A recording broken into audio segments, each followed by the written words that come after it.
국가정보자원관리원의 시설 화재로 지난 주말 멈췄던 우체국 우편 서비스가 어제 일부 복구된 가운데 오늘부터는 신선식품에 대한 접수도 재개됩니다. 다만 각종 금융과 부동산 서비스는 아직도 일부 차질을 빚고 있습니다. 문영민 기자의 보도입니다.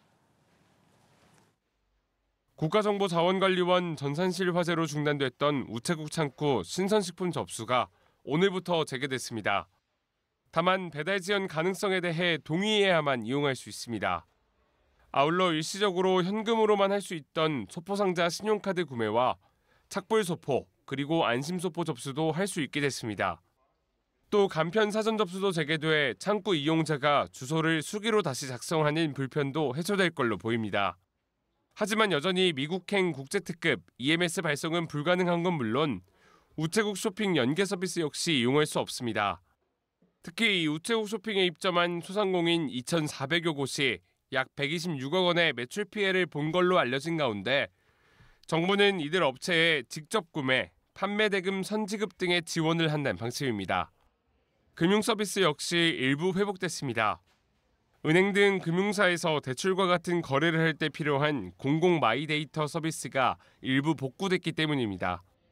이에 따라 별도 서류 제출 없이도 대출 신청 등 금융 서비스 이용이 가능해졌습니다. 다만 주민등록증 진위 확인 서비스는 여전히 중단된 상태입니다. 이를 활용한 은행, 증권사 등 금융권 비대면 앱 계좌 개설은 어렵습니다. 하지만 운전면허증이나 여권 등 대체 수단이 있고 대면 창구의 경우 전화로 주민등록 확인이 가능해 현장에선 큰 혼란은 없는 걸로 알려졌습니다. 부동산 거래의 경우 부동산 종합공보 시스템 접속이 현재도 먹통이라 아직도 온라인의 각종 민원 서류의 열람과 발급이 불가능합니다.